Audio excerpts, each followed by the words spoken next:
آج کی اس ویڈیو میں ہم آپ کو بتائیں گے کہ مسلمانوں کی سب سے مقدس مانے جانے والی جگہ یعنی اللہ کا گھر مکہ مکرمہ فتح کیسے ہوا۔ 10 رمضان المبارک 8 ہجری کو رسول اللہ صلی اللہ علیہ وآلہ وسلم مدینہ سے 1000 کا لشکر لے کر مکہ کی طرف روانہ ہوئے۔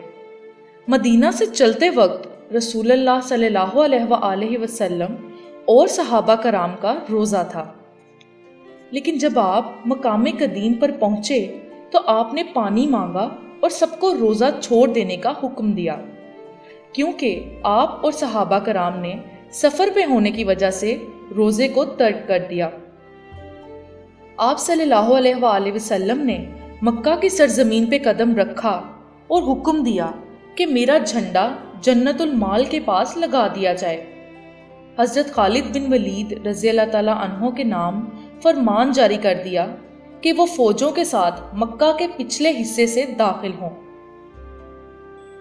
حضرت محمد صلی اللہ علیہ وآلہ وسلم نے مکہ میں داخل ہوتے ہی جو فرمان جاری کیا تھا وہ یہ تھا: جو انسان ہتھیار ڈال دے گا اس کے لیے ایمان ہے، اور جو ابو سفیان کے گھر داخل ہو جائے گا اس کے لیے بھی ایمان ہے۔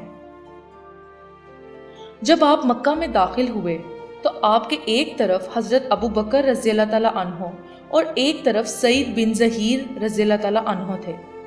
آپ کے چاروں طرف جوش سے بھرا لشکر تھا، جس کے درمیان حضرت محمد صلی اللہ علیہ وآلہ وسلم خود تھے۔